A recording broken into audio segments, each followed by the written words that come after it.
Ôi dồi ôi, vậy thế nào anh nói thật, anh gãi hết rồi, anh đi tắm anh không chịu được mà anh gãi sần hết cả hai tay rồi. Xong rồi vị bảo em không bị nữa, lần này em không bị nữa. Vị bảo lần này em không bị nữa. Lần trước em bị rồi, em biết rồi, em biết là nhà bà không kháng nữa. Không biết là kiểu gì thì không biết. Nhưng mà có cái bà lâu rồi, mình mấy năm rồi còn gì nữa.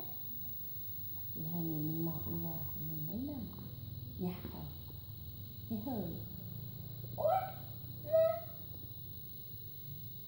muốn nãy lắm đấy.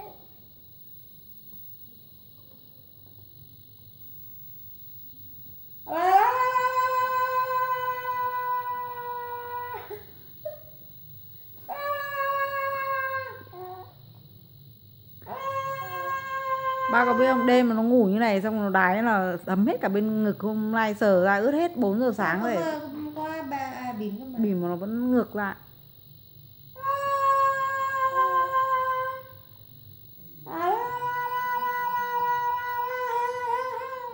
Vẫn chỗ nào có tiếng nói nó vẫn bỏ đến nhỉ. Thấy chưa? Thấy chưa? Thấy chưa? Thấy chưa?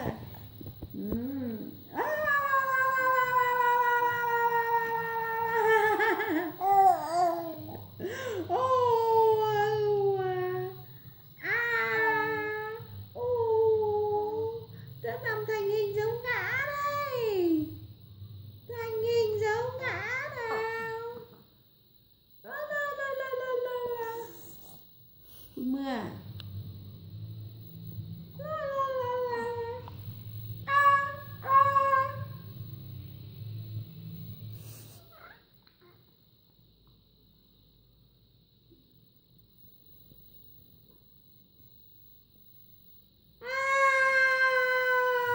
Cứ tưởng người ta cho tay vào cho ăn ấy.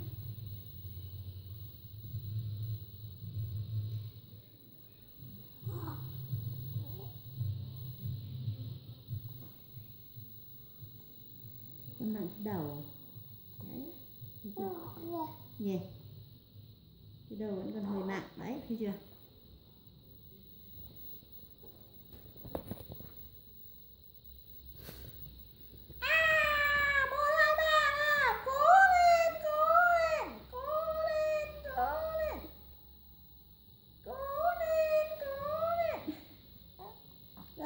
Thấy chưa?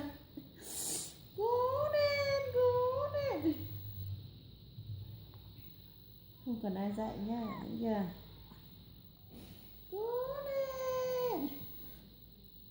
Nhọc rồi.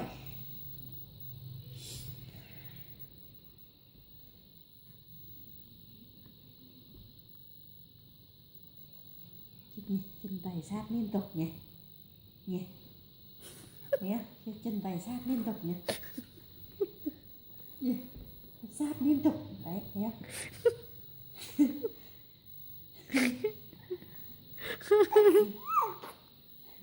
Chân tay sát liên tục. Ngửa ra là gì? Để nhà bác cứng ấy phẳng nên thích lẫy. Nhà bà đệm nó lún ụp phát. Đây nhà bà lún á.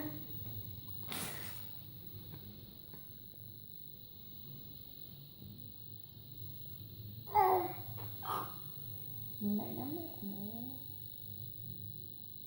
Một, hai, ba, cố này. Một, hai, ba, cố này. Một, hai, ba, cố này. Cố này, cố này.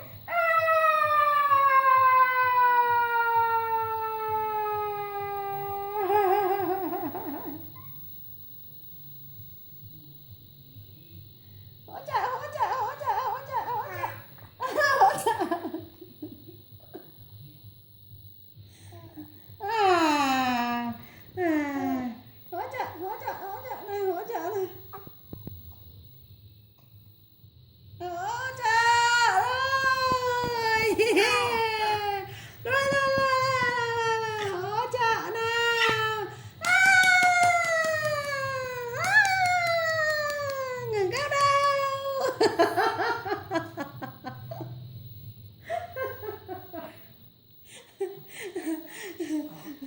Nhóc mãi lên được tí lại nằm xuống. Ngừng cơ đâu. Này cứ ngoái thằng này, ngoái mẹ kìa.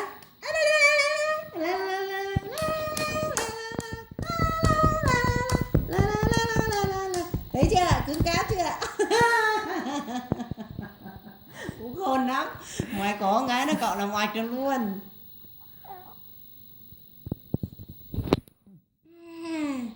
Ngoài cổ một cái là tớ làm luôn.